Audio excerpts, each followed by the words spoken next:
Breaking উঠে আসছে। চিন্ময় কৃষ্ণ প্রভুর জামিনের আর্জি খারিজ হওয়ার পর প্রশ্ন উঠছে, কেন জামিনের আর্জি খারিজ হলো, কেন জামিনের আবেদন খারিজ হলো। কিন্তু কোনো উত্তর দিতে পারেনি চট্টগ্রাম আদালতের বিচারপতি। জামিনের আর্জি খারিজ হয়েছে কেন, কোনো কারণ দেখাতে পারেন তিনি, কোনো গ্রাউন্ড দেখাতে পারেননি তিনি। শুধুমাত্র বলেছেন খারিজ হলো জামিনের আর্জি, আবেদন খারিজ হয়ে গেছে। এর পরবর্তী পদক্ষেপ কি সেই নিয়ে ইতিমধ্যেই কৌশল নির্ধারণ করছেন আইনজীবীরা। হাইকোর্টে যেতে পারেন আইনজীবীরা, 7 দিনের মাথায় হাইকোর্টে যেতে পারেন। এই মুহূর্তের বিগ ব্রেকিং আপডেট। যারা চিন্ময় কৃষ্ণ প্রভুর খবরে নজর রাখছেন তাদের জানিয়ে রাখি, 7 দিন সময় লাগবে শংসাপত্র জোগাড় করতে। শংসাপত্র জোগাড় করে চট্টগ্রাম আইনজীবীরা চট্টগ্রাম আদালত থেকে শংসাপত্র জোগাড় করে চলে যাবেন হাইকোর্টে 7 দিনের মাথায়। কিন্তু আশ্চর্য বিষয়, কেন জামিনের আর্জি আবেদন খারিজ করা হয়েছে সেই কথা বলতেই পারেননি বা বলেননি সেখানের বিচারপতি। কেন, সেই সমস্ত বিষয় জানবো। আমাদের সঙ্গে থাকবেন একের পর এক অতিথি। আমাদের সঙ্গে প্রথমেই থাকবেন রাধারমণ প্রভু, ইসকন কলকাতার মুখপাত্র আমাদের সঙ্গে থাকবেন। এরপরে সুমন কুমার রায়, আইনজীবী চিন্ময় কৃষ্ণ প্রভুর। প্রথমে যাব রাধারমণ প্রভুর কাছে। রাধারমণ প্রভু, সারাদিন খবর দেখিয়েছি, আপনি রিয়াকশন দিয়েছেন, কিন্তু নতুন তথ্য উঠে আসছে যে বিচারপতি জামিনের আর্জি খারিজ করেছে সে বলতেই পারেনি কেন আর্জি খারিজ হয়েছে। তার কাছে কোনো কারণ ছিল না, শুধু বলে দিয়েছে আর্জি খারিজ হয়ে গেছে আবেদন। কেন কেউ জানে না, তিনি বলতে পারেননি। রাধারমণ প্রভু,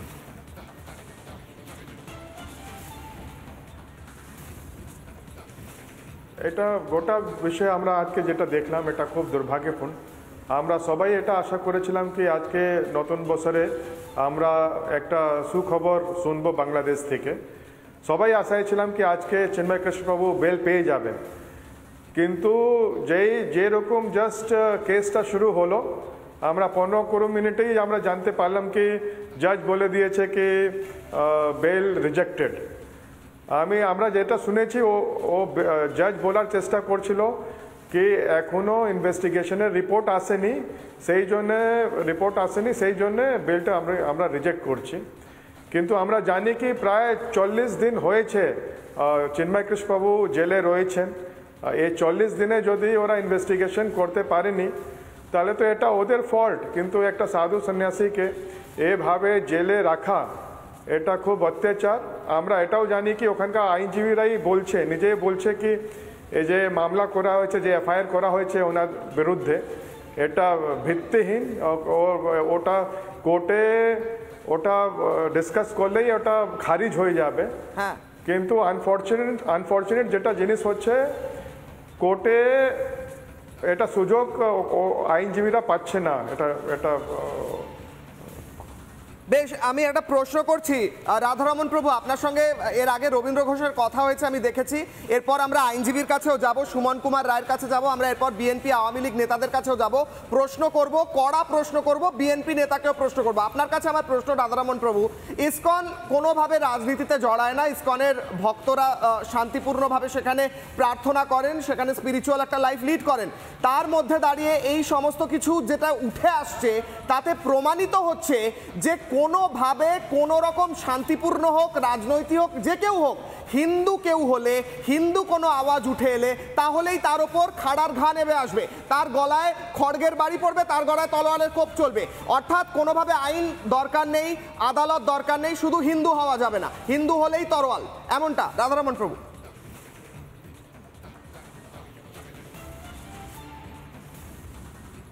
এটা খুব দুর্ভাগ্যজনক। 21st সেঞ্চুরিতে এরকম যদি কথা আমরা শুনি দেখতে পাই তো এ থেকে বড় দুঃখের কি কথা হতে পারে। আমরা এটাই আশা করি কি যে নোবেল লাউরেট লেড ইন্টারিম গভর্নমেন্ট আছে, ওরা যে ওখানকার মাইনরিটিজ উপরে অত্যাচার হচ্ছে লাস্ট কত মাস থেকে ওটা শেষ হবে।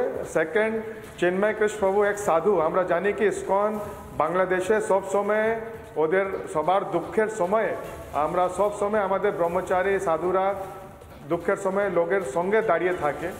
আমরা যখন সেবা করি আমরা কখনো কারোর ধর্ম দেখি না, জাতি দেখি না। আমরা দেখেছি কি কিরকম চিন্ময় কৃষ্ণ প্রভু যখন ফ্লাড এসেছিল বাংলাদেশে উনি নিজে হাত দিয়ে জিনিসপত্র নিয়ে গিয়ে গ্রামে গ্রামে আমরা ডিস্ট্রিবিউট করি। তো এরকম সৎ মানুষকে, সাধু মানুষকে প্রতারণা দেওয়া এটা খুব ভুল। আর যেটা একটা ওনাকে ফাঁসানো হয়েছে চক্রান্ত করে, ওটা খুব শকিং। রাধারমণ প্রভু, খুব সিম্পল কোয়েশ্চেন, এখন হাইকোর্টে যাওয়ার কথা বলছেন আইনজীবীরা, আমরা আইনজীবীদের সঙ্গে কথা বলবো, এক্সক্লুসিভ ইনফরমেশন উঠে আসবে, দর্শকরা কোথাও যাবেন না, সেই এক্সক্লুসিভ ইনফরমেশন এর আগে আপনারা দেখেননি, আজ যেটা যার খুলাসা হবে। কিন্তু রাধারমণ প্রভু হাইকোর্টে যাবে, কিন্তু আপনার মনে হচ্ছে না হাইকোর্টেও তো একই জিনিস হতে পারে? হাইকোর্টেও যেখানে বিচারপতি, ওখানে কোন বিচারপতি, কোন আইনজীবী, কোথা দিয়ে কার দড়ি ধরে টানা হচ্ছে, কে কার ইনফ্লুয়েন্সে রয়েছে, কি করে হাইকোর্টের ওপরেও কি ভরসা করা যাবে বলে মনে হচ্ছে আপনার বাংলাদেশের?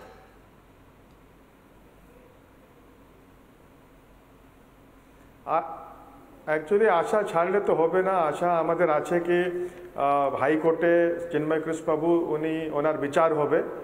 কিন্তু যেটা আমরা দৃশ্য দেখলাম আজকে চিটগাঁও কোর্টে শুনানি পরে, আমরা দেখলাম কি কীরকম কিছু লয়াররা ওরা স্লোগান দিচ্ছে ভারতের বিরুদ্ধে, ইসকনের বিরুদ্ধে, বলছে কি জ্বালিয়ে দাও, পুড়িয়ে দাও।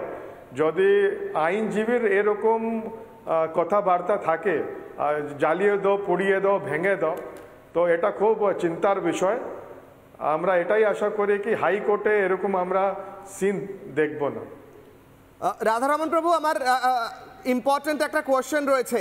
আপনি বলছেন জ্বালিয়ে দাও, পুড়িয়ে দাও ইত্যাদি বলা হচ্ছে, কিন্তু প্রশ্ন হচ্ছে ওখানে আরও বলা হচ্ছে যে হোটেলে গরুর মাংস থাকবে না, সেই হোটেল বন্ধ করে দেওয়া হবে। অর্থাৎ খাওয়া দাওয়া থেকে জীবনে বেঁচে থাকার বেসিক রাইটস সেগুলো ছিনিয়ে নেওয়া হচ্ছে হিন্দুদের। ইসকন ভক্তরা, হিন্দুরা, তারা তো গরুর মাংস খান না, হোটেলে গরুর মাংস না থাকলে হোটেল বন্ধ করে দেওয়া হবে, এটা কেমন কথা?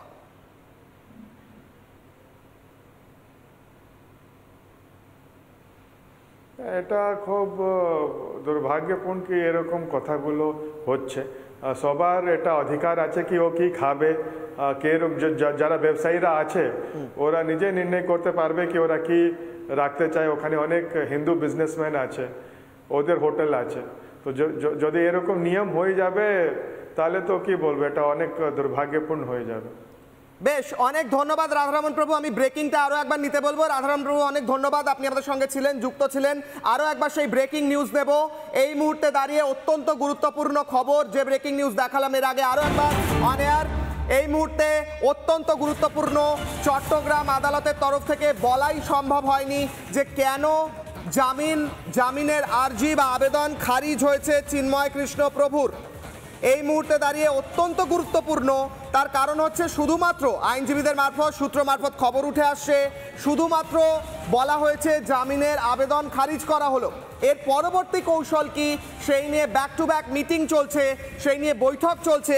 1 সপ্তাহ সময় লাগবে শংসাপত্র পেতে, 1 সপ্তাহের মাথায় শংসাপত্র পাওয়া হয়ে গেলে হাইকোর্টে যাওয়ার কথা ঠিক করা হচ্ছে।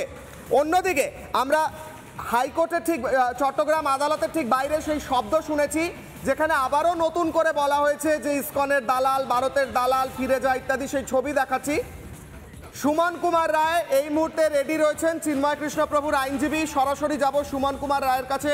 সুমন কুমার রায়, সুমন বাবু, আপনাকে রিপাবলিক বাংলায় স্বাগত। আমি কিশলয়।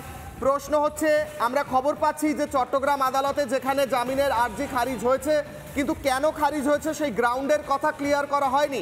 কতটা সত্যতা রয়েছে এর মধ্যে, সত্যি ক্লিয়ার করা হয়নি। আদৌ কোনো গ্রাউন্ড ছিল জামিনের আর্জি খারিজ হওয়ার? সুমন বাবু। জামিনের কেন খারিজ হয়েছে সেটা তো গ্রাউন্ডটা দেবে আদেশে, এটা তো সরাসরি কোর্টে ওইভাবে কোর্ট কখনো ওইভাবে বলে না। সেটা যে আমরা যে আদেশটা তুলবো সেই আদেশে আমরা বুঝতে পারবো যে কোন গ্রাউন্ডে মামলাটা খারিজ বিজ্ঞ আদালত করেছেন। আমরা কেন জামিন পাবো সেই বিষয়ে আমরা আমাদের শুনানি করেছিলাম। সেটা আমরা মনে করি যে আমাদের জামিন শুনানি এবং আইনগতভাবে আমরা সন্তুষ্ট, এবং এই মামলায় যথেষ্ট বেল পাওয়ার আমরা আশাবাদী ছিলাম, কিন্তু আমরা আশাহত যে বেল পাই নাই। সুমন বাবু, বেল পাননি, বেল পাওয়া যায়নি, চিন্ময় কৃষ্ণ প্রভু এখনো জেলে, 40 দিন হচ্ছে। এর পরবর্তী পদক্ষেপ কি? আমি শুনছিলাম, আমি কথা বলছিলাম অন্যান্য আইনজীবীদের সঙ্গে এবং আপনার সঙ্গে, আপনারা বলছেন হাইকোর্টে যাবেন 7 দিনের মাথায় শংসাপত্র পেয়ে গেলে। পরবর্তী পদক্ষেপ কি সওয়াল করবেন? ওখানেও তো আবার জামিনের আর্জি খারিজ হয়ে যেতে পারে। কি গ্রাউন্ড তৈরি করছেন আপনারা আপনাদের দিক থেকে, বলুন। আমরা মনে করি যে এই মামলাটা একটি সম্পূর্ণ মিথ্যা এবং ষড়যন্ত্রমূলক মামলা। এই মামলার আইনে কোনো ভিত্তি নাই এবং এই মামলায় রাষ্ট্রদ্রোহ মামলা করার জন্য যে প্রসিডিউর, যে পদ্ধতি মেনটেন করার প্রয়োজন, সেই আইনগত পদ্ধতি এখানে মেনটেন করা হয় না। আপনারা জানেন যে সিআরপিসি 196 অনুযায়ী কোনো ব্যক্তি রাষ্ট্রদ্রোহ মামলা করতে পারে না। রাষ্ট্রদ্রোহ মামলা করার জন্য অবশ্যই রাষ্ট্রের কোনো কর্তা ব্যক্তি এবং সরকারি কর্মকর্তা এবং তার পারমিশন প্রয়োজন হয়। তো সেই ক্ষেত্রে সেই পারমিশন উনি না নিয়ে একজন ব্যক্তি যে মামলাটা করেছেন সেটা সিআরপিসি 196 অনুযায়ী এটা বিজ্ঞ আদালত এটা আমলে নেওয়ার কোনো সুযোগ ছিল না। তারপরেও যেহেতু মামলাটা গ্রহণ করা হয়েছে, আমরা ধারণা করেছিলাম যে যেহেতু নিম্ন কোর্টে এই ধরনের মামলায় জামিন দেওয়ার এখতিয়ার নাই, জেলা জজে আমরা অবশ্যই বিচার পাবো। কিন্তু জেলা জজেও আমরা দেখলাম যে সেখানে আমাদের আইনের জায়গা থেকে যে ধরনের প্রস্তুতি ছিল, আমরা সকল প্রস্তুতি সেখানে আমাদের সিনিয়র আইনজীবীরা বা আমরা সেই প্রস্তুতি গ্রহণ করে গিয়েছিলাম এবং সেখানে সার্বিকভাবে শুনানি করা হয়েছে।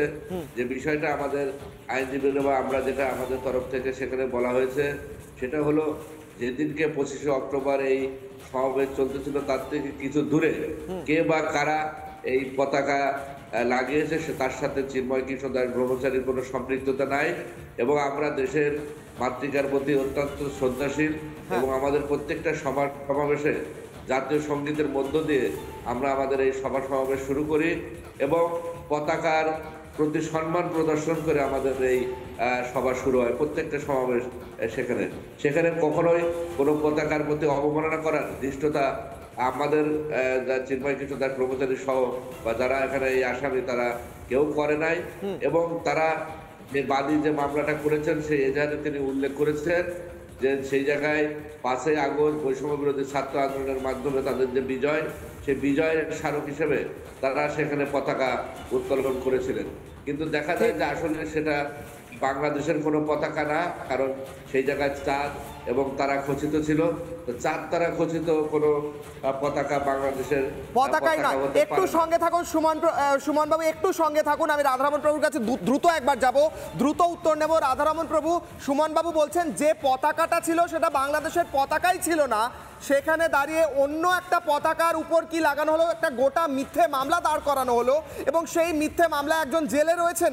আপনার কাছে দ্রুত উত্তর চাইবো, এটা কি হিউম্যান রাইটস, মানবাধিকার সম্পূর্ণভাবে লঙ্ঘন করা নয়? একটা গোটা দেশের এই মুহূর্তে দাঁড়িয়ে প্রশাসনের দিকে অভিযোগের তীর উঠছে নাকি? বলুন রাধারমণ প্রভু।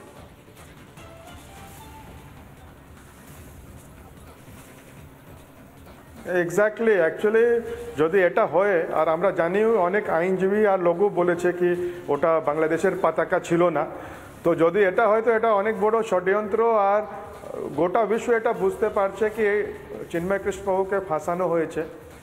আর এটা খুব দুর্ভাগ্যপূর্ণ কি এরকম উইদাউট লিগাল মতলব ওনার শুনানিও হচ্ছে না আর উইদাউট শুনানি ওনাকে জেলে রাখা হয়েছে। আমি যত জানি, আমি আইনজীবীদের কথা শুনছিলাম, ওরা বলছিল কি যদি ঠিক করে কেউ জজ এই মামলাটা শুনবে ওটা সেই সেম ডে এই মামলাটা খারিজ হয়ে যাবে আর চিন্ময় কৃষ্ণ প্রভু উনি বেল পেয়ে যাবেন, ফ্রি হয়ে যাবেন। বেশ, সুমন বাবু আপনার কাছে আমার শেষ প্রশ্ন। আপনারা আজকে শুনানিতে গেলেন, সেখানে 11 জন লয়ার শুনানি হলো, সেখানে বেলের আবেদন খারিজ হলো, কিন্তু আদালতের বাইরে আমরা দেখলাম আবারও আপনাদের বিরুদ্ধে স্লোগান উঠলো। আমরা দেখলাম যে আপনাদের প্রশাসনের তরফ থেকে যথেষ্ট নিরাপত্তা দেওয়া হয়েছে এইবার, কিন্তু কোথাও কি ভয় থাকছে যে আবার ভবিষ্যতে হাইকোর্টে যাবেন, অন্যান্য জায়গায় যাবেন, কিংবা আপনাদের বাড়িতে আক্রমণ হতে পারে, আপনাদের ওপর কোনোভাবে কোণঠাসা করা হতে পারে আপনারা যারা শুনানি করছেন? কারণ এর আগে আমরা দেখেছি একজন লয়ারকে আইসিইউ পর্যন্ত পাঠিয়ে দেওয়া হয়েছে মেরে। বলুন। আজকের আদালতের পরিবেশ খুবই ভালো ছিল। সরকারের তরফ থেকে, প্রশাসনের তরফ থেকে সার্বিক নিরাপত্তা ছিল এবং সার্বিক নিরাপত্তা বলয়ের মধ্যেই আমরা এজলাসে পৌঁছেছি এবং এজলাসের পরিবেশও ভালো ছিল। কিন্তু যখন জামিন না মঞ্জুর করে তখন পরবর্তীতে কিছু উচ্ছৃঙ্খল ব্যক্তি বা আমাদের কিছু সহকর্মী আইনজীবী যারা এই ধরনের সাম্প্রদায়িক স্লোগান সহ ভুয়া এবং দালাল, ভারতের দালাল বলে বিভিন্নভাবে করেছে এবং আমাদেরকে কঠোর প্রশাসন নিরাপত্তার মধ্য দিয়ে আমাদেরকে গাড়িতে তুলে দেওয়া হয়। হয়তোবা প্রশাসনের কঠোর নিরাপত্তা না থাকলে হয়তোবা আমাদের উপরে হামলা হওয়ার আশঙ্কা ছিল। তা আমরা প্রশাসনের প্রতি ধন্যবাদ এবং কৃতজ্ঞতা জানাই। আর ন্যায় বিচারের ক্ষেত্রে যেটা আমরা বলবো যে মামলায় আইনের কোনো ভিত্তি নাই এবং যে পতাকার কথা বলা হয়েছে সেই পতাকা জব্দও করা হয় নাই। বিজ্ঞ আদালতের কাছে এই ধরনের কোনো পতাকাও নাই যে বাংলাদেশের পতাকার উপরে গৌরীর পতাকা লাগানো রয়েছে, তার কোনো তথ্য প্রমাণও ছাড়াই একটা মিথ্যা মামলা রুজু হয়েছে এবং সেই মামলার উপরে ভিত্তি করে তাকে গ্রেপ্তার করা হয়েছে। আমরা মনে করি যে এটা একটা ষড়যন্ত্র এবং আমরা ন্যায় বিচার পাইনি। উচ্চ আদালতে গেলে আমরা ন্যায় বিচার পাবো। আমরা যেটা 3 কোটি সনাতনী সম্প্রদায় মনে করি যে সনাতনী সম্প্রদায়ের কণ্ঠ রোধ করার জন্য চিন্ময় প্রভুকে আটকে রেখে জেলের ভিতরে তাকে দীর্ঘায়িত করে জেলে রাখার একটা ষড়যন্ত্রের অংশ হিসেবেই তাকে গ্রেপ্তার করা হয়েছে। ঠিক, একেবারে অনেক ধন্যবাদ রাধারমণ প্রভু, সুমন বাবু, অনেক ধন্যবাদ আপনাদের। এই মুহূর্তে দাঁড়িয়ে পরবর্তী পদক্ষেপ কি সেই নিয়ে তথ্য বিস্তারিত কি হতে পারে, এরপর কি হলো আজকে সেই নিয়ে প্লাজমা গ্রাফিক্স অত্যন্ত গুরুত্বপূর্ণ তথ্য উঠে আসছে এবং তারপর আমরা যাব বিএনপির কাছে, আওয়ামী লীগের কাছে এবং আমাদের সঙ্গে থাকবেন বাংলাদেশের সাংবাদিক সালাউদ্দিন শোয়েব চৌধুরী। চিন্ময় প্রভুর গ্রেফতার বেআইনি, গোটা গ্রেফতারের পর্বটাই বেআইনি এমনটা বলছেন চিন্ময় কৃষ্ণ প্রভুর আইনজীবীরা এবং একাধিক আন্তর্জাতিক আইনজীবী। আইনি বৈধতা নেই মামলার দাবি আইনজীবীদের, শুধু চিন্ময় প্রভুর আইনজীবীরা নয়, বাইরের আইনজীবীরা যারা ইন্টারন্যাশনাল এক্সপার্ট তারাও একই কথা বলছেন। পরের স্লাইড। কেন রাষ্ট্রদ্রোহের মামলা? উল্লেখ নেই কারণ, লেখা রয়েছে রাষ্ট্রদ্রোহ, কিন্তু কেন রাষ্ট্রদ্রোহ কোনো কারণ উল্লেখ নেই নথিপত্রের মধ্যে। পরের স্লাইড। যে নথি রয়েছে জাতীয় পতাকা অপমাননার অভিযোগ তো করা হচ্ছে, পরের স্লাইডে যাব, কিন্তু সেখানে কোথাও লেখা নেই যে অভিযোগ রয়েছে জাতীয় পতাকা অবমাননার, কিন্তু মামলার নথিতে সূত্র মারফত খবর উঠে আসছে সেখানে নেই যে জাতীয় পতাকার অবমাননা হয়েছে, সেখানে লেখা রয়েছে রাষ্ট্রদ্রোহ মামলা। রাষ্ট্রদ্রোহের মামলা আলাদা এবং জাতীয় পতাকা অবমাননার মামলা আলাদা, এই বিষয়ে আমরা কথা বলবো। উল্লেখ নেই মামলার ধারার এবং কোন ধারায় জাতীয় পতাকার বিরুদ্ধে অবমাননা হয়েছে কিংবা রাষ্ট্রদ্রোহ হয়েছে, দুটো আলাদা মামলা। কেন মিক্স হয়ে গেল কোনো তথ্য সঠিকভাবে দেওয়া হচ্ছে না। জামিন খারিজের বিরুদ্ধে আবেদন, এই মুহূর্তে গুরুত্বপূর্ণ খবর, হাইকোর্টে আবেদন করবেন সাধুর আইনজীবীরা। তারা হাইকোর্টে যাবেন 7 দিনের মধ্যে, হাইকোর্টের সম্ভাবনা রয়েছে আবেদনের এবং তারা তথ্য এই মুহূর্তে জোগাড় করছেন। পরের স্লাইড। এবং বিভিন্ন জায়গা থেকে তারা তথ্য নথি জোগাড় করে হাইকোর্টে যাওয়ার চেষ্টা করছেন। আমি যাব সরাসরি, নাজমা কওসার রয়েছেন আওয়ামী লীগ নেত্রী এবং আওয়ামী লীগের সমর্থক নেত্রী এবং তার সঙ্গে তিনি আইনজীবী, বাংলাদেশের সুপ্রিম কোর্টে আইনজীবী হিসেবে তিনি কাজ করেছেন বহুদিন। নাজমা কওসার ম্যাডাম, এই মুহূর্তে দাঁড়িয়ে প্রশ্ন উঠে আসছে, আইনজীবী হিসেবে আপনার কাছে আমি প্রশ্ন করছি, রাষ্ট্রদ্রোহের মামলা, জাতীয় পতাকা অবমাননার মামলা দুটো কি এক নাকি দুটো আলাদা?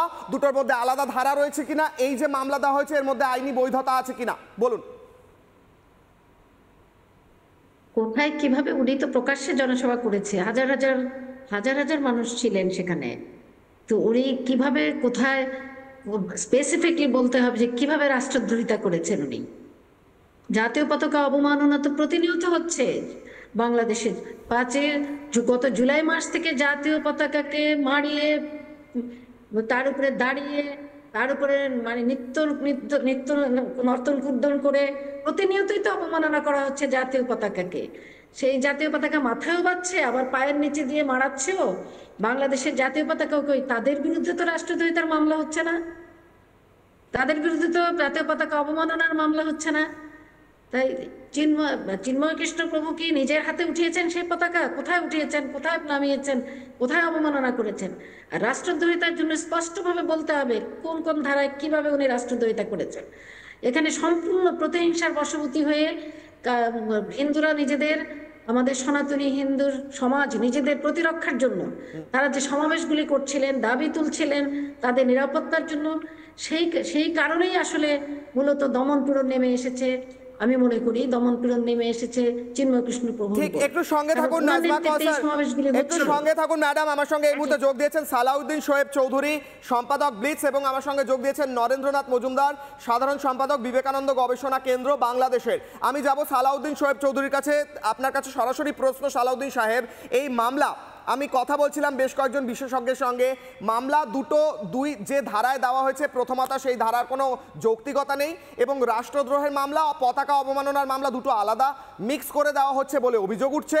মিথ্যে মামলা দেখিয়ে যেটা জাতীয় পতাকাই নয় সেটাকে জাতীয় পতাকা দেখিয়ে একটা লোককে, একটা সাধুকে এইভাবে জেলে রাখা হচ্ছে, এবং বিচারপতি বলছে না না একদম ঠিক, জেলেই থাকা উচিত এই ব্যক্তির। বলুন। ধন্যবাদ কিশোর বাবু। দেখুন, এই বিএনপি জামাতের একটা খাসলত আছে, ওরা আমাকেও রাষ্ট্রদ্রোহের মামলা দিয়েছিল কোনো প্রমাণ ছাড়া, সাক্ষ্য ছাড়া, কোনো কিছুই ছাড়া। এই বিএনপি জামাত জঙ্গি জিহাদি বাহিনী তারা যে এই মামলাটা দিল চিন্ময় কৃষ্ণপ্রভুর বিরুদ্ধে, একটি জাতীয় পতাকা অবমাননা, এটা কেউ জাতীয় পতাকা? এটা বিএনপি জামাতের জাতীয় পতাকা, যেই পতাকার চারপাশে চারতারা আছে, এটা তাদের স্বপ্নের জাতীয় পতাকা। এই পতাকাকে যারা জাতীয় পতাকা বলে তাদের বিরুদ্ধে তো রাষ্ট্রদ্রোহের অভিযোগ আসা উচিত। বিএনপি, জামাত, ইউনুসের সমস্ত উপদেষ্টা এবং যেই বিচারক এই মামলা আমলে নিয়েছেন প্রত্যেকের বিরুদ্ধে রাষ্ট্রদ্রোহের অভিযোগ আসা উচিত। আর এই বিচারকদের কি জানেই যে পতাকা অবমাননার অন্য ধারা, সেই ধারায় 5,000 টাকা জরিমানা অথবা 1 বছরের জেল। তাহলে 5,000 টাকা জরিমানা, 1 বছরের জেল, সেখানে তারা রাষ্ট্রদ্রোহ মামলা দিল বিএনপির এক লোক। এটা কোন ধরনের কথা? আসল কথা হলো হিন্দুকে নির্যাতন করতে হবে, আসল কথা হলো হিন্দুর কণ্ঠ দমিয়ে দিতে হবে, আসল কথা হলো হিন্দুকে বাংলাদেশ থেকে তাড়াতে হবে। এই রাষ্ট্রদ্রোহ মামলা সেই ষড়যন্ত্রের অংশ। ইউনূসকে প্রশ্ন করতে চাই, আপনি যে পতাকাকে আজকে জাতীয় পতাকা বলছেন, সেই সাহস আপনাকে কে দিচ্ছে? বেশ সালাউদ্দিন সাহেব একটু সঙ্গে থাকুন, আমি নরেন্দ্রনাথ মজুমদারের কাছে যাব একবার, তারপর আসি আপনাদের কাছে। নরেন্দ্রনাথ মজুমদার, জাতীয় পতাকাই নয়, মামলাটার মধ্যে কোনো ভিত্তিই নেই, একটা চারতারা, আপনাদের বাংলাদেশের জাতীয় পতাকা কি নরেন্দ্রনাথ বাবু? চারতারা আছে? আমাদের দেশের জাতীয় পতাকা হচ্ছে 10:6, অর্থাৎ 10 ইঞ্চি লম্বা হলে 6 ইঞ্চি প্রশস্ত হবে। হ্যাঁ, অডিওটা একটু বাড়াতে বলবো। চারতারা আছে কিনা জিজ্ঞেস করছি। চারতারা আমাদের পতাকায় নেই, চারতারা আছে পাকিস্তানের পতাকায়। তাহলে জাতীয় পতাকা নয়, যেই ভিডিওটার জন্য যেই কারণে ওনাকে মামলা দেওয়া হয়েছে যে জাতীয় পতাকার অবমাননা, সেইটাই জাতীয় পতাকা দেখাই যাচ্ছে না, তার মানে গোটা মামলাটাই মিথ্যে। ওনাকে বেআইনিভাবে ইউনূস প্রশাসন জেলে পুরে রেখেছে এবং আইনি ব্যবস্থায়ও কোনো লাভ হচ্ছে না, মেনে নিচ্ছেন? শোনেন, মানে এখানে এই যে চারতারা কথাটা আজকে আমি প্রথম শুনলাম, এতদিন শুনছি জাতীয় পতাকা, আপনাদের কাছ থেকে প্রথম শুনলাম চারতারা কথাটা। আপনি তাহলে খবর দেখেন না? বিষয়টা হচ্ছে যে একটা মামলা হয়েছে, সেই মামলাটা কতটা চলতে পারবে কি চলতে পারবে না, মামলাটা মানে যে আইও তদন্ত করতেছে, তদন্ত কর্মকর্তা, ইনভেস্টিগেশন অফিসার, সে মামলাটাকে তাকে মানে করে কিনা, মানে তাকে ফাইনাল করে দেয় কিনা, সে সময়টা তো আমরা কেউ দিচ্ছি না। জজ সাহেব যেটা বলছেন, আপনাদের অ্যাডভোকেটদের মাধ্যমে শুনলাম আর কি, মিডিয়ার মাধ্যমে, যে জজ সাহেব বলছেন যেহেতু মামলাটা রাষ্ট্রদ্রোহ এবং তদন্তাধীন, সেই হিসেবে তদন্ত না হওয়া পর্যন্ত আমি এটাকে বেল দিতে পারছি না। সে বেল দেবে না সেটাও বলে নাই, আর বেল দিচ্ছে সেটাও বলে নাই। এখন যে জাজ সাহেব যেটা বলেছেন, জাজ সাহেব যেটা বলেছেন আমি বুঝতে পারছি, জাজ সাহেব তো কোনো কারণও দেখাতে পারেননি যে কি গ্রাউন্ডে ওনার জামিনের আবেদন খারিজ হয়েছে, সেই কারণটাও স্পষ্টভাবে দেখাতে পারেননি, শুধু আদেশ দিয়েছেন যে জামিনের আবেদন খারিজ করলাম। বুঝলাম, আমার প্রশ্ন অন্য জায়গায়। জাজ সাহেবের কাছে মামলাটা তো পৌঁছতে হবে আগে, জাজ সাহেবের কাছে মামলাটা পৌঁছানোর জন্য মামলাটা করতে হবে আগে, মামলা করে তারপর গ্রেফতার করতে হবে ব্যক্তিকে। এই সম্পূর্ণ প্রসেসটা একটা মিথ্যের ওপর চলছে। আপনার বাংলাদেশে দাদা, আপনার বাংলাদেশে গোটা আইনি ব্যবস্থা ভেঙে পড়েছে। একজন সাধুকে যার কোনো দোষ নেই মিথ্যে মামলায় ধরে রাখা হয়েছে। আজকে আমি রোজ একটাই কথা বলি এবং প্রতিজন গেস্ট যারা আমার বিপক্ষে কথা বলেন তাদের বলি, আজকে দয়া করে আপনি এইটুকু মেনে নিন, একটুখানি ম্যাচিওরিটি দেখিয়ে, যে আইনি ব্যবস্থা বাংলাদেশে ভেঙে পড়েছে। আপনারা তার জন্য ক্ষমা প্রার্থী গোটা বিশ্বের হিন্দুদের কাছে, কারণ হিন্দুদের উপর অত্যাচার চলছে।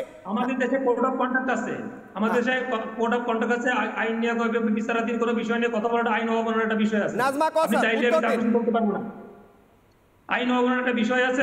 আপনি কোড অফ কন্ডাক্ট ওনারা মানছেন, আদালতের ভিতরে আইনজীবীদেরকে আক্রান্ত করা হচ্ছে এবং জজ সাহেবদেরকে গালিগালাজ করা হচ্ছে, জাস্টিসদেরকে অপমান অসম্মান করা হচ্ছে, হত্যা মামলা দেওয়া হচ্ছে আইনজীবীদের বিরুদ্ধে, জাস্টিসদের বিরুদ্ধে। সেগুলি কি কোড অফ কন্ডাক্টের মধ্যে পড়েন না? সেগুলি কি কোড অফ কন্ডাক্টের বাইরে, আইনের বাইরে? আজকে কেউ কি বলতে পারবেন বাংলাদেশে কোথায় আইনের শাসন প্রতিষ্ঠিত হচ্ছে?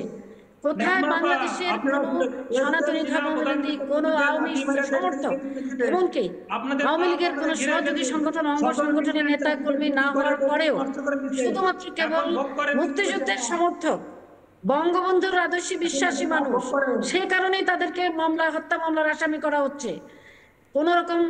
কোন রকম বাজ বিচার ছাড়া গণহারে হত্যা মামলার আসামি করা হচ্ছে। সিনিয়র আইনজীবীরা হত্যা মামলার আসামি, নির্যাতনের শিকার। সেখানে কোড অফ কন্ডাক্ট কোথায় যাচ্ছে? সেখানে বার কাউন্সিলের ভূমিকা কি? সেখানে আইন বিভাগের ভূমিকা কি? আমাদের আইন মন্ত্রণালয়ের ভূমিকা কি? সেখানে কোথায় আইন আদালত? সারা বিশ্বের কাছে আজকে আমরা লজ্জিত, অপমানিত, অসম্মানিত সারা বিশ্বের কাছে বাংলাদেশের আইন অঙ্গন যে বিশৃঙ্খল অবস্থা চলছে, নৈরাজ্যকর পরিস্থিতি চলছে, ইতিহাসে বিরল, নরেন্দ্রনাথ বাবু, বিশ্বে নজিরবিহীন ঘটনা চলছে বাংলাদেশের আইন অঙ্গনে আজকে। জামাতি হেফাজতি সরকার যখন চলছে, হিন্দুরা পালিয়ে আসছে, আপনি যখন পালিয়ে আসবেন আপনি কোথায় থাকতে চাইবেন? কলকাতায় না অন্যান্য জায়গায় পশ্চিমবঙ্গের? শোনেন, জামাতে হেফাজতরা আমাদের পালায় নাই, আমাদের দেশ সাথী বাধ্য করছে এই নাজমাপাড়া। এই নাজমাপাড়া আমাদের হিন্দুদের জায়গা দখল করে মডেল মসজিদ করেছে। সেখানে সেই ছেলেটা 2 মাস অনশন করছে, ওলামা লীগকে হামলা করাইছে বরগুনায় দিলীপ দাস নামে। পরে তখন সেই কাজ বন্ধ ছিল, নতুন করে 2023 সালে থেকে 6 এপ্রিল থেকে বেশ সময় কম, দ্রুত উত্তর দিন নাজমা কওসার, তারপর যাব সালাউদ্দিন সাহেবের কাছে। দ্রুত উত্তর। আমরা দেশ ছাড়া করেছি, তা আমাদের বিরুদ্ধে তো ওনারা অভিযোগ করছে না, সারা পৃথিবী দেখছে এখন কারা করছে। আমরা দেশ ছাড়া করেছি কাদেরকে? আমরা অবশ্যই দেশ ছাড়া করবো স্বাধীনতা বিরোধীদেরকে, অবশ্যই আমরা দেশ ছাড়া করবো জঙ্গিদেরকে, অবশ্যই আমরা দেশ ছাড়া করবো পাকিস্তানপন্থী সন্ত্রাসীদেরকে, যারা আমার বাংলাদেশকে রক্তাক্ত করছে, যারা জঙ্গি হিজবুত তাহরির দিয়ে বাংলাদেশকে আবার পাকিস্তান বানাতে চাচ্ছে, অবশ্যই তাদেরকে আমরা প্রতিরোধ করবো। যতক্ষণ এই বাংলাদেশের এক মিনিট, আমি যাব সালাউদ্দিন সাহেবের কাছে, তবে তার আগে আমি প্রশ্ন করব নরেন্দ্রনাথ বাবু। খুব ভালো, সেকুলারিজম ভেরি গুড, থাকুন বাংলাদেশে। আমি শুধু আপনাকে মনে করিয়ে দিই, অগস্ট মাস থেকে নিয়ে ডিসেম্বর মাস পর্যন্ত আমার কাছে যে লিস্ট আছে, সেই লিস্ট কোথা থেকে প্রকাশ করা? বাংলাদেশের সংখ্যালঘু সম্মিলিত জোট, অর্থাৎ হিন্দু, বৌদ্ধ, খ্রিস্টান, শিখ প্রত্যেকে প্রতিনিধি রয়েছেন, তাদের প্রকাশ করা। তারা সবাই মিথ্যা কথা বলছেন, আপনি সত্যি কথা বলছেন, এটা হতে পারে। তাদের প্রকাশ করা ঘটনায় 2000 কেস রয়েছে, যেখানে 9 সংখ্যালঘুদের ওপর আক্রমণ হয়েছে, হিন্দু, মুসলিম, খ্রিস্টান মিলিয়ে, বা মন্দির ভাঙা হয়েছে, বা চার্চ ভাঙা হয়েছে, বা খ্রিস্টানদের বাড়ি জ্বালিয়ে দেওয়া হয়েছে, এমনকি বড়দিনে পর্যন্ত খ্রিস্টানদের বাড়ি জ্বালিয়ে দেওয়া হয়েছে। আপনার সম্প্রীতির বাংলাদেশ বলে বলে যদি আপনি ভাবেন বাংলাদেশে খুব ভালো করে থাকতে পারবেন, তাহলে জেনে রাখুন নরেন্দ্রনাথ বাবু, কিছুদিন পারবেন, 5 বছর পারবেন, তারপর কলকাতায় আমি পার্সোনালি আপনার জন্য আলাদা করে একটা জায়গা রাখবো, কারণ আপনিও পালিয়ে আসবেন কিছুদিন পর, দেখে নেবেন। আজকে লিখে রাখুন আমার কথা। সালাউদ্দিন শোয়েব চৌধুরী বলুন, এই মুহূর্তে দাঁড়িয়ে নরেন্দ্রনাথ বাবু বলছেন সবকিছু ঠিক হচ্ছে, দেখেন না, 1 জুলাই থেকে 5 জুলাই শেখ হাসিনা নাজমাপাড়া কোলে বসেছিল হিন্দুদের ঢাকার মধ্যে। শেখ হাসিনা, আমরা শেখ হাসিনা সাপোর্টার নই, কিন্তু এটা আমি দেখেছি শেখ হাসিনা যখন ছিলেন তখন 700 জঙ্গিকে মুক্তি করা হয়নি। 700 জঙ্গিকে মুক্তি কেন করেছেন? কেন মুক্তি দিয়েছেন জঙ্গিদের? মুক্তি দিয়েছেন কেন জঙ্গিদের? সালাউদ্দিন সাহেব উত্তর দেবেন। সালাউদ্দিন সাহেব, আমি কি বলবো বলুন, এই যে বর্তমানে একটা পরিস্থিতি, এক ভয়ঙ্কর পরিস্থিতি বাংলাদেশে, কিন্তু আমরা নিজেরাই তো ভয় পাচ্ছি। কিন্তু আপনারা কি করছেন? আপনারা যারা পশ্চিমবঙ্গে আছেন, চোখের সামনে তো দেখছেন কিভাবে আমাদের এই দেশটা আনসারুল্লাহ বাংলা আর জঙ্গি জিহাদি জবাই বাহিনী কিভাবে ওদের হাতে চলে গেছে। বাংলাদেশটা ওরা খেয়েছে, গিলে খেয়েছে। বাংলাদেশটা ওরা একটা জিহাদের অভয়ারণ্য তৈরি করেছে। এবার এই জিহাদি জানোয়ারগুলো পশ্চিম বাংলা খাবে। খুব সাবধান হন, খুব সাবধান হন। খুব ইম্পর্টেন্ট কথা, যেন আপনাদের অবস্থা না হয়। খুব ইম্পর্টেন্ট কথা। রাজা রহমান বাবু জেলে যাবেন আর আব্বাস আলীরা মুক্ত হয়ে জেল থেকে বেরিয়ে ঘুরে বেড়াবে, আপনারা সাবধান হন। খুব ইম্পর্টেন্ট কথা বলেছেন সালাউদ্দিন শোয়েব চৌধুরী, অনেক ধন্যবাদ। আচ্ছা নাজমা কওসার, দ্রুত যাব, তারপর আসবো আলোচনা। নাজমা কওসার হাত তুলছেন, দ্রুত উত্তর, 10 সেকেন্ড। আমিও সে কথাই বলতে চাই, আমরা সেদিন খুব দূরে নয়, লিখে রাখুন আজকের তারিখটা। আগামী 3 মাসের মধ্যে উনাদেরকেও এই অবস্থায় পড়তে হবে, যেভাবে ওনারা জঙ্গিদেরকে, হিজবুত তাহরিরদেরকে দিয়ে আজকে বাংলাদেশকে ধ্বংস করছে। আগামী 3 মাসের মধ্যে ওনারা বুঝতে পারবেন যে ওনারা কোথায় দাঁড়িয়ে আছে এবং কি সর্বনাশ তৈরি করেছেন বাংলাদেশে। আজকে গলাবাজি করতে গিয়ে ওনারা যা করছেন, সেই গলাবাজির জবাব কিন্তু ওনারা নিজেরাই একদিন ভুক্তভোগী হবেন। এই সন্ত্রাসের বাংলাদেশে ওনারাও টিকতে পারবেন না। ঠিক বলেছেন। আমি একদম এখানে একটা আন্ডারলাইন করছি, হাইলাইট করছি। সালাউদ্দিন শোয়েব চৌধুরী যা কথা বলেছেন আমার হৃদয় গিয়ে লেগেছে, কারণ তিনি বলেছেন গোটা বাংলাদেশটাকে যে জামাতিরা খেয়েছে, যে হেফাজতিরা খেয়েছে, এবার পশ্চিমবঙ্গের দিকে যদি যায়, আজকে চিন্ময় প্রভু অ্যারেস্ট হয়েছে, রাধারমণ প্রভু অ্যারেস্ট হবে, তারপরে আপনারা কি করবেন? ভয়ঙ্কর কথা। যাব সেই আলোচনায় এই মুহূর্তে দাঁড়িয়ে। বাকিদের ধন্যবাদ। যাব সেই আলোচনায়। অত্যন্ত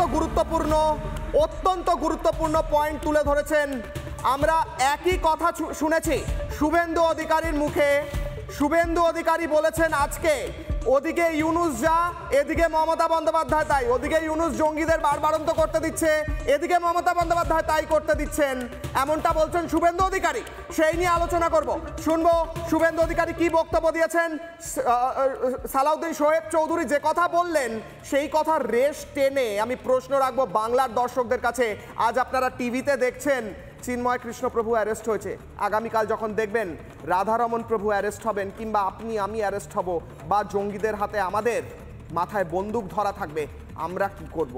প্রশ্ন থাকছে। কি বলছেন শুভেন্দু অধিকারী, শুনবো। এই যে জিয়াউরিরা এসেছিল 15ই ডিসেম্বর, পুলিশ বাবা পার করেগা, হিসাব করে করে বান্ডিল করব একটাকে। এবং এটা ভাষার লড়াই নয়, অস্তিত্ব রক্ষার লড়াই। ওপারের মোল্লা ইউনুস তাহা, এপারের মমতাজ তাহা। মোল্লা ইউনুস তাহা আর মমতাজ তাহা। শুভেন্দু অধিকারী যা বললেন, সালাউদ্দিন শোয়েব চৌধুরী তার আগে যা বললেন, আমার ভয় লাগে। তার কারণ 700 জঙ্গি, তার মধ্যে আনসারুল্লাহ বাংলার প্রধান, তারা যদি রাস্তায় ঘুরে বেড়ায়, যাদের উদ্দেশ্য হলো গাজওয়াহিন্দ করা, যাদের উদ্দেশ্য পশ্চিমবঙ্গকে ইসলামিক শাসনে নিয়ে আসা, তাদের কথায় আমি বলছি না, তাদের নথিপত্রে রয়েছে, তাহলে আমার ভয় তো লাগবে। এই মুহূর্তে আমার সঙ্গে উপস্থিত রয়েছেন, একদিকে রয়েছেন রাজস্বী লাহিড়ী বিজেপি মুখপাত্র, একদিকে রয়েছেন রাজু ঘোষ রাজনৈতিক কর্মী, তৃণমূলকে সমর্থন করেন। এই মুহূর্তে গুরুত্বপূর্ণ বাইট শোনাবো, আসবো আলোচনায়। কি bite? Mamata Bandyopadhyay intelligence bureau নিয়ে অত্যন্ত বিস্ফোরক কথা বলেছেন। কি বলেছেন ইন্টেলিজেন্স ব্যুরো নিয়ে, শুনবো। আর আইবির লোকেদের, Rajiv, you have to take a strong step for the IB. একটা ইনফরমেশন তারা রাখে না, একটা ইনফরমেশন দেয় না, তারা পোস্টটাকে নিয়ে খেলা করে, অনৈতিক খেলা। এগুলোকে চেঞ্জ করে দাও। রাজুদা, সালাউদ্দিন শোয়েব চৌধুরী বলছেন আজকে আমাদের বাংলাদেশটা খেয়ে নিয়েছে, আগামীকাল আপনাদের পশ্চিমবঙ্গ খাবে। রাধারমণ প্রভুকে অ্যারেস্ট করবে, আজকে চিন্ময় প্রভুকে করেছে, কালকে রাধারমণ প্রভুকে করবে। শুভেন্দু অধিকারী বলছেন ইউনুস যা, মমতা বন্দ্যোপাধ্যায় তাই। মমতা বন্দ্যোপাধ্যায় বলছেন আইবি তো কোনো কাজই করে না, এখানে আমাদের কাছে লিস্ট থাকে কোন জঙ্গিরা রয়েছে, আগের লিস্ট আসতো, এখন লিস্ট পাই না। কি বলছেন মমতা বন্দ্যোপাধ্যায়, আপনার ভয় লাগছে? দেখুন শুভেন্দুবাবু, এই যে বিপ্লবী মার্কা কথাবার্তাগুলো, এইগুলো তো কেন্দ্র সরকারের স্বরাষ্ট্র দপ্তর, বিদেশ মন্ত্রণালয় এবং নরেন্দ্র মোদীর কানে গিয়ে বললে পারে বেশি ভালো হয়, কারণ তাদের তো সরকার, কেন্দ্রে তারা রয়েছে। আমরা তো বাংলার মানুষ, সারা ভারতের মানুষ তাদেরকে ভোট দিয়ে কেন্দ্রেতে নিয়ে এসছে। তা কেন্দ্র সরকারের তো দায়িত্ব ভারতকে সুরক্ষিত করার।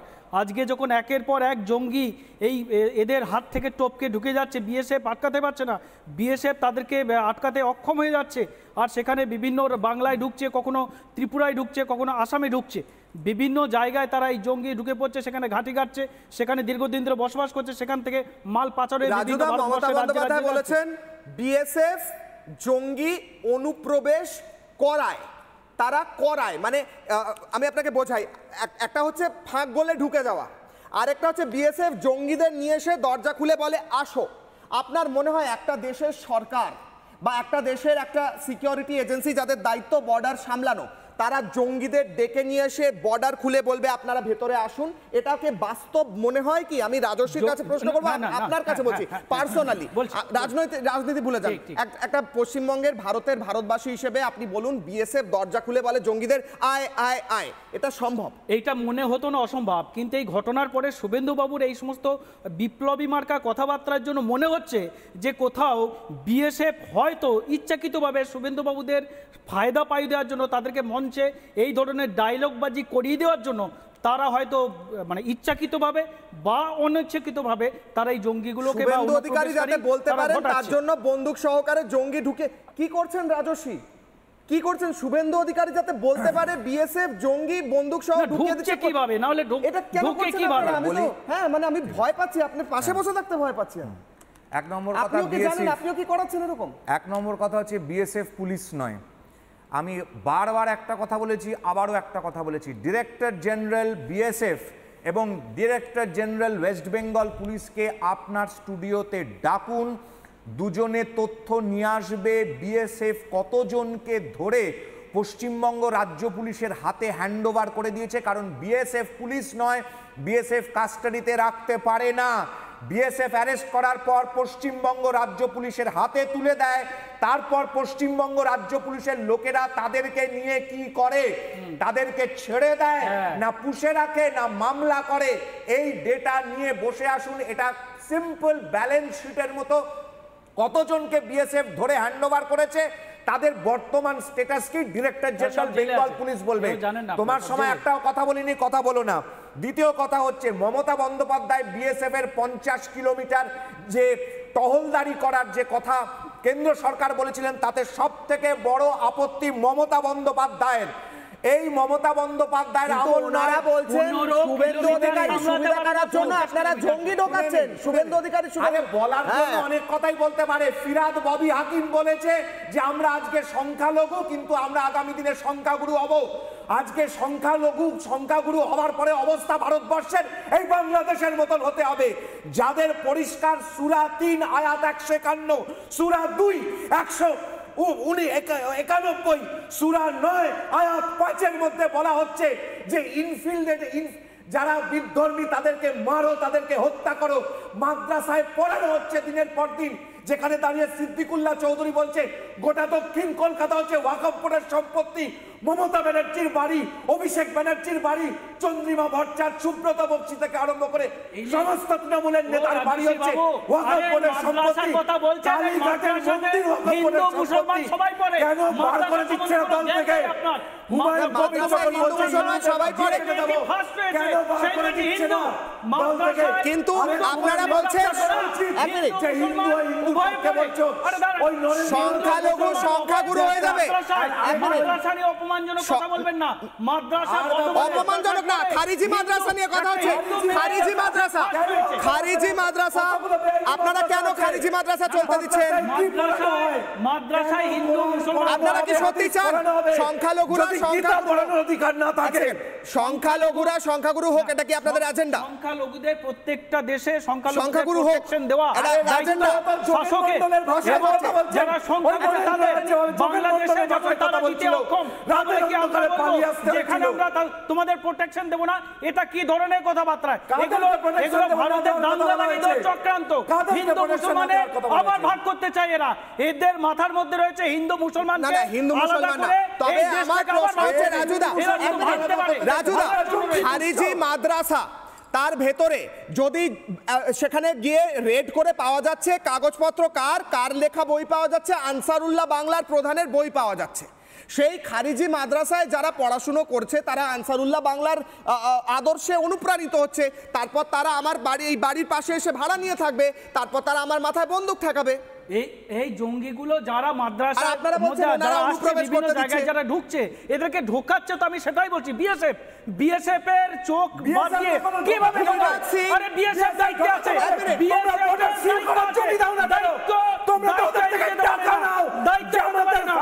দায়িত্ব বিএসএফ এর, কেন্দ্র সরকার অমিত শাহের, বিজেপি সরকারের দায়িত্ব এই দেশকে সুরক্ষিত করা।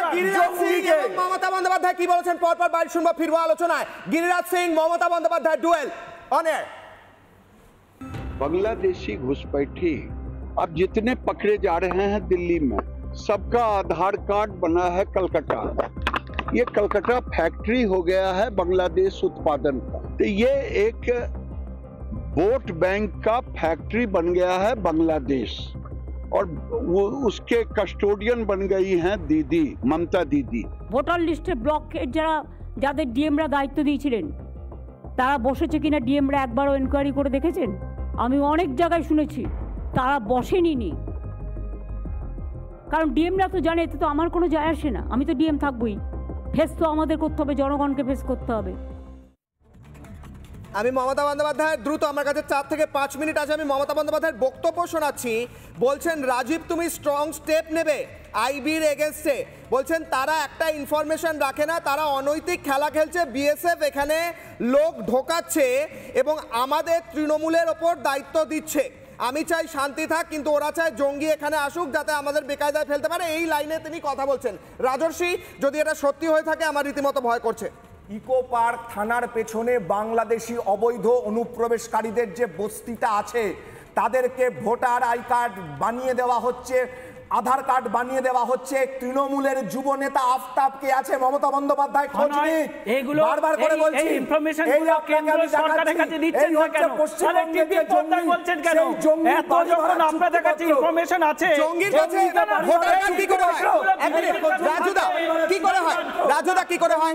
রাজুদা জঙ্গি ভোটার কার্ড কি করে পায়? এক মিনিট, জঙ্গি ভোটার কার্ড কি করে পায়? যদি বিজেপি নেতাদের কাছে আছে তারা আইবি কে কেন বলছে না? পঞ্চায়েতের মেম্বাররা, কাউন্সিলররা কাশ্মীর থেকে এসে ধরছে, আসাম থেকে এসে ধরছে, ত্রিপুরা থেকেও তো বাংলায় ঢুকছে, আসাম থেকে বাংলায় ঢুকছে। এটা কি কথা বলছেন? ত্রিপুরা থেকে কেন, আসাম থেকে কেন বাংলায় ঢুকছে উনি বলছেন? না না, আসাম থেকে ঢুকেছে তো কোকরাঝার থেকে ধরছে, ত্রিপুরায় ধরা পড়ছে, তোমরা এখানে পুষেরা একে করে বাড়ি ভাড়া দিচ্ছ। আচ্ছা আগে রাজস্বী, তারপর রাজুদা, এক মিনিট বলো। পরিষ্কার কথা, এই যে চুক্তিপত্র আপনাকে আমি দেখাচ্ছি বাড়ি ভাড়া, এটা কিভাবে দিচ্ছে? তৃণমূল কংগ্রেসের যারা নির্বাচিত পঞ্চায়েতের মেম্বার, যারা কাউন্সিলর, তারা যদি রেসিডেন্সিয়াল সার্টিফিকেট, ডোমিসাইল সার্টিফিকেট না দেয় তাহলে পরে তারা কি ওখানকার সার্টিফিকেট পেতে পারে, ভোটার আইডি কার্ড, আধার কার্ড বানাতে পারে? ভোটার কার্ড বা আধার কার্ড এই দুটোই কেন্দ্র সরকারের অধীনে। যদি ভোটার কার্ড বা আধার কার্ড দেওয়া হয়, ভোটার কার্ড কি করে হয়? ডিএম এর মাধ্যমে হয়, ডিএম এর মাধ্যমে হয়, ভোটার কার্ড ডিএম এর মাধ্যমে হয় sir. Voter card government of India election হয়, কিন্তু ডিএম এর মাধ্যমে হয়, ভেরিফাই তারা করে সবকিছু কাগজ সেখান থেকে আসে। যে পোস্ট অফিসের মাধ্যমে আসে সেটা কেন্দ্র সরকারের, পোস্ট অফিসের মাধ্যমে আসে সেটাও কেন্দ্রের, টোটালটাই কেন্দ্র। এখানে রাজ্যের কোথায়? এখানে রাজ্যের নাম কোথায়? কোন রাজ্যের নাম? একেবারে 10 সেকেন্ড করে দেব রাজুদা, 10 সেকেন্ড সময় দিচ্ছি। মমতা বন্দ্যোপাধ্যায় বলছেন বিএসএফ জোর করে জঙ্গি ঢোকাচ্ছে, এটা হাস্যকর, হ্যাঁ কিনা? সমালোচনা করার মতো ক্ষমতা রয়েছে, ভালো হলে ভালো, খারাপ হলে খারাপ। তিনি একমাত্র জনপ্রতিনিধি, সেটা বোঝা যাচ্ছে যে মানুষের খারাপটাও বলে, ভালোটাও বলে, নিজের দপ্তরকেও ছেড়ে কথা বলেননি। এই দায়িত্বটা যেটা মমতা বন্দ্যোপাধ্যায় বলেছে, এটা নরেন্দ্র মোদী বলার দায়িত্ব ছিল। নরেন্দ্র মোদী কথা বলেনি না, ওনার পুলিশ কাজ করেনি। তার বলা ছিল, সেটা আজকে মমতা বন্দ্যোপাধ্যায় নিজের দপ্তরকে ছেড়ে কথা বলেন। আমি বলবো ফেলিওর হয়েছে বলে উনি বলতে বাধ্য হয়েছেন। শেষ করছি, যদি এই মুহূর্তে তৃণমূল কংগ্রেসের বড় কোনো নেতা শোনেন, মমতা বন্দ্যোপাধ্যায়ের কাছে যদি আমার আওয়াজ পৌঁছায়, আপনি খুব ভালো করে জানেন, আপনার গোটা পুলিশ জানে, যত বাইরে থেকে অযাচিত ব্যক্তিরা পশ্চিমবঙ্গে কলকাতা শহরে আসে তাদের প্রথম বাসের ঠিকানা হচ্ছে কলকাতার সোনাগাছি। আপনি সোনাগাছি রেড করান কেন? সোনাগাছি আজ অব্দি রেড করাননি। সব জঙ্গির প্রথম আস্তানা ঠিকানা হচ্ছে সোনাগাছি। সেখানে গিয়ে চোরাচালানকারী জঙ্গি প্রত্যেকে ওখানে গিয়ে ওঠে। কেন আপনি রেড করাচ্ছেন না? সালাউদ্দিন সাহেব যেটা বললেন, আজকে যেটা বাংলাদেশ, কালকে সেটা পশ্চিমবঙ্গ, হ্যাঁ একদম ঠিক কথা বলছে। ফিরাদ বাবু হাকিম বলেছে, হ্যাঁ কিনা? আমি বলছি বিজেপির এই নেতাগুলো শুভেন্দু থেকে রাজশ্রী, শুভেন্দু থেকে রাজশ্রী, এদের কাছে এত ইনফরমেশন, শুভেন্দু থেকে রাজশ্রী এত ইনফরমেশন আপনাদের কাছে রয়েছে। এই ইনফরমেশনগুলো কেন পুলিশের কাছে দিচ্ছেন না? কেন সিবিআই এর কাছে, কেন এনআইএ এর কাছে দিচ্ছেন না? কেন আইবির কাছে দিচ্ছেন না? কেন টিভির পর্দায় প্রেস কনফারেন্স করছেন? এগুলো ইনফরমেশনগুলো যদি সঠিক হয়, আপনি রাজুদা, আজকে মমতা বন্দ্যোপাধ্যায় বলেছেন এসপি অপদার্থ। না আমি বলছি যদি এই বিজেপি এটা ওনার failure। বিজেপি নেতাদের কাছে এত ইনফরমেশন থাকে কোথায় আসছে কোথায় যাচ্ছে সরকার এরা ধৈর্য পরিষেবা ধরে। দিচ্ছে না।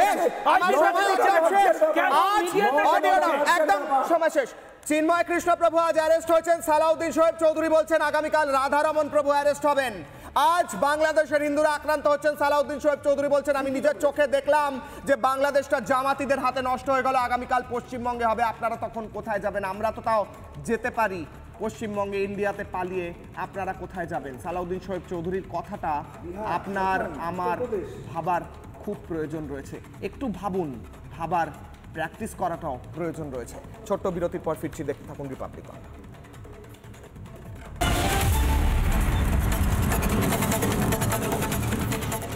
নানা ধরনের কন্টেন্ট দেখার জন্য লাইক করুন, শেয়ার করুন আমাদের ফেসবুক পেজ, সাবস্ক্রাইব করুন আমাদের ইউটিউব চ্যানেল। পাশাপাশি অন্যান্য ব্রেকিং নিউজের জন্য অবশ্যই চোখ রাখুন রিপাবলিক বাংলায়।